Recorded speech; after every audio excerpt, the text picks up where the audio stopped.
इतनी बड़ी quantity explosives की यहाँ लाई गई, किन हालात में लाया गया, किन हालात में रखा गया। एक्सप्लोजन हुआ है, आग लगी है, इन्होंने अपना एम्बुलेंस भेजा और सबसे पहले स्पॉट पे इनकी टीम पहुंची और उन्होंने जख्मी लोगों को निकाला। हर जम्मू कश्मीर के बाशिंदे को और खासकर हर कश्मीरी मुसलमान को शक के नजरिए से मत देखिए। तहकीकात शुरू की गई है। उम्मीद करता हूं कि जवाब लोगों को मिलेंगे, क्योंकि ये नहीं होना चाहिए था। इतनी बड़ी क्वांटिटी एक्सप्लोजिव्स की यहाँ लाई गई, किन हालात में लाया गया, किन हालात में रखा गया, किन हालात में उसको डील किया जा रहा था। अब आहिस्ता आहिस्ता इन तमाम सवालों के जवाब जो हैं हमें हासिल होंगे, लेकिन फिलहाल मैं तो सिर्फ उन तमाम घरों के साथ हमदर्दी और ताज़ियत का इजहार करने, जिनके इस दुनिया में रहे नहीं, और फिर जो हमारे जख्मी हुए उनका हाल पूछने के लिए मैं बिलखसूस यहाँ अस्पताल वालों का, ये उजाला सिग्नस का जो अस्पताल है, इनका शुक्रगुजार हूँ, क्योंकि सबसे पहले ये पहुंचे।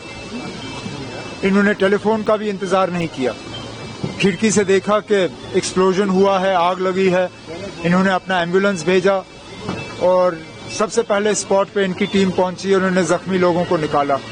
आज भी कई सारे जख्मी इनके अस्पताल में इलाज हासिल कर रहे हैं, 4 लोग इनके आईसीयू में हैं। उम्मीद करते हैं कि ये सारे जो हैं इनकी सेहत ठीक होगी और इनको घर वापस भेजा जाएगा।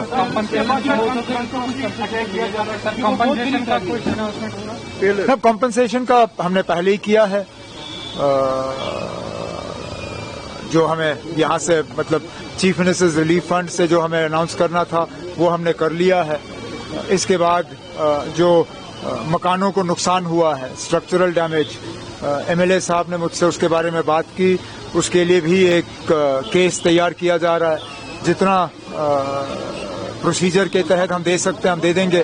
बाकी क्योंकि ये पुलिस स्टेशन में ब्लास्ट हुआ है, उम्मीद की जाती है कि जो फंड्स होम डिपार्टमेंट के पास हैं और खासकर जो फंड्स हमारे तरफ से एलजी साहब के पास रखे जाते हैं, जो फंड उनको दिया जाता है, उस फंड में से भी इन मकान मालिकों को कुछ पैसा मिलना चाहिए ताकि जो नुकसान हुआ है उसको ठीक किया जा सके। ये बात मैंने कल भी जो north zone chief ministers conference रही उसमें भी मैंने तमाम जो उसमें हिस्सा ले रहे थे, उसमें यूनियन होम मिनिस्टर साहब थे, होम सेक्रेटरी थे, नॉर्थ जोन के तमाम चीफ मिनिस्टर्स थे, कुछ गवर्नर और एलजी थे। मैंने उन सब से यही मोतबाना गुजारिश की कि मेहरबानी करके हर जम्मू कश्मीर के बाशिंदे को और खासकर हर कश्मीरी मुसलमान को शक के नजरिए से मत देखिए। जो इस हादसे के लिए और जो खासकर दिल्ली में ब्लास्ट हुआ है, जो उसके लिए कसूरवार हैं, उनको पकड़ के सख्त से सख्त सजा दी जानी चाहिए। लेकिन जो बेगुनाह लोग हैं, जिनका इससे कोई लेना देना नहीं है, जिन्होंने हमेशा जो है तशद्दुद और इस चीज के खिलाफ जो